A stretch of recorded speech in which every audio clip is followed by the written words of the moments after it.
Now, you probably know that I'm not a great fan of abolishing the hereditary peers because I think many of the hereditary peers have contributed greatly to the quality of debate in the House of Lords. But I am a great fan of sacking those peers who can't be bothered to turn up. And I find it extraordinary how some of them have allegedly paid quite a lot of money to get their ermine and then don't do anything with it, don't actually follow through.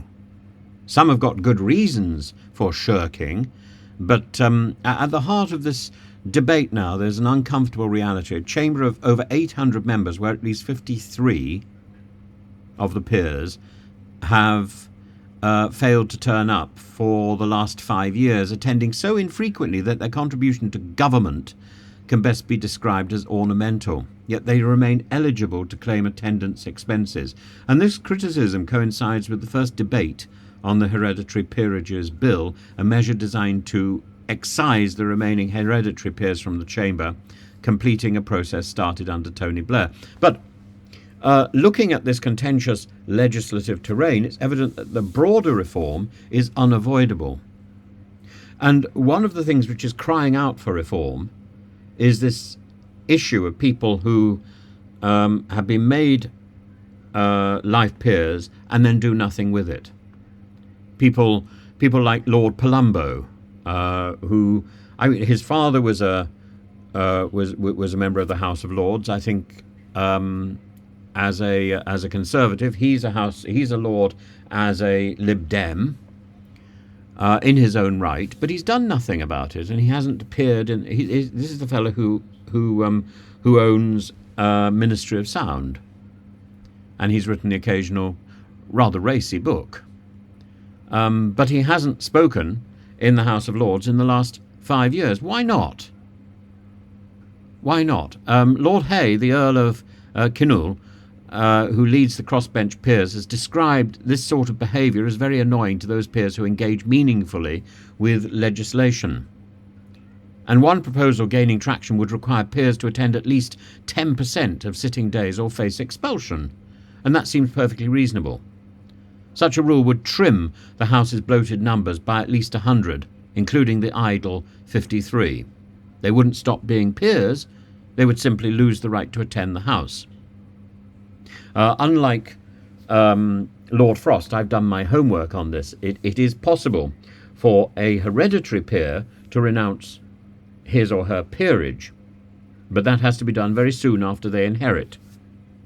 And that's something that was set in motion by the renunciation of his peerage by Tony Benn. But although it's possible for a life peer or a hereditary peer who has renounced the peerage, or who no longer is considered a peer, to attend and become a member of the House of Commons, there is no formula currently in place for a life peer to stop being a life peer. The only formula is that, as a matter of disgrace, they are stripped of their peerage. And I can't imagine that, having been disgraced, they would then be welcomed into the House of Commons. So Lord Frost's plans to quit the red benches and go to the House of Commons were absurd, because in much the same way as he didn't do his homework when he negotiated Brexit and he left Northern Ireland in a mess and he left the Channel in a mess, so too he didn't do his homework when he said rather nobly and grandly that he was going to change houses. The reality is there is no formula for him doing so. So he's quite right that he could, if he quit the House of Lords, apply in the normal way to become a member of the House of Commons and be elected, but there is no formula that allows him to quit the House of Lords as a life peer.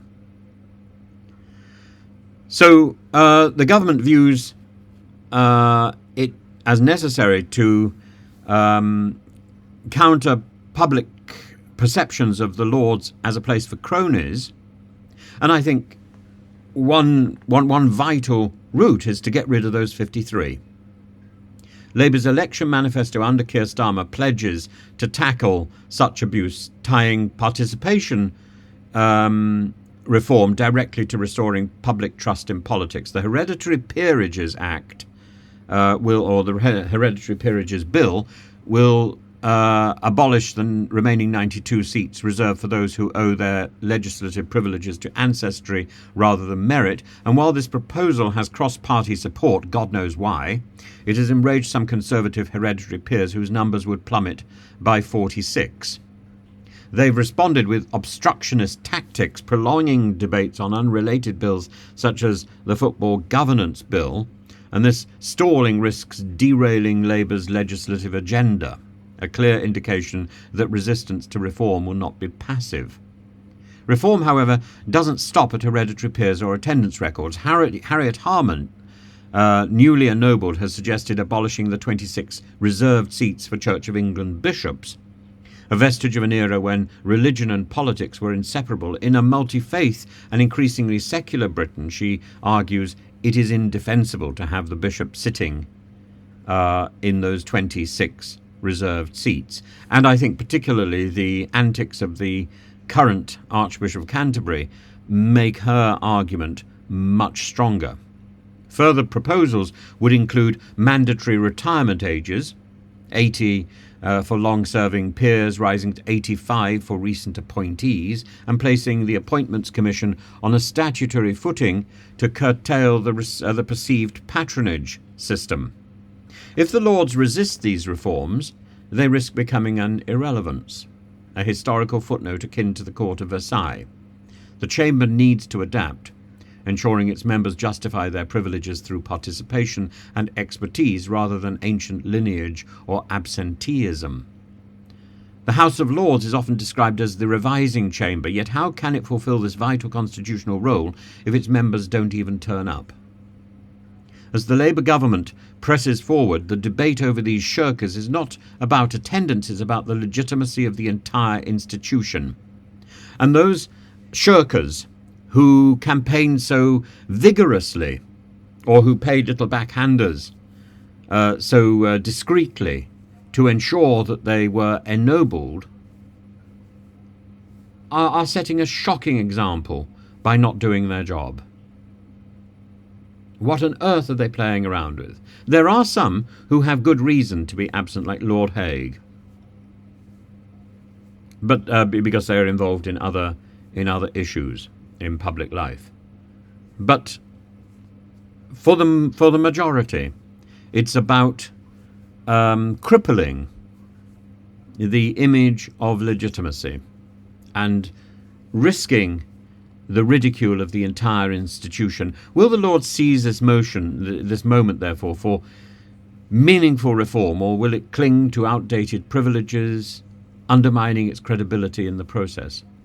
This is a battle between tradition and transformation, and one that will determine whether the House of Lords remains a valid and valuable institution or a costly irrelevance. I still think that the automatic removal of the hereditary peers is the wrong way forward, but I think definitely getting rid of the shirkers, getting rid of these lazy individuals who don't do the job that they were appointed to do, is an absolute boon to any form of legislation.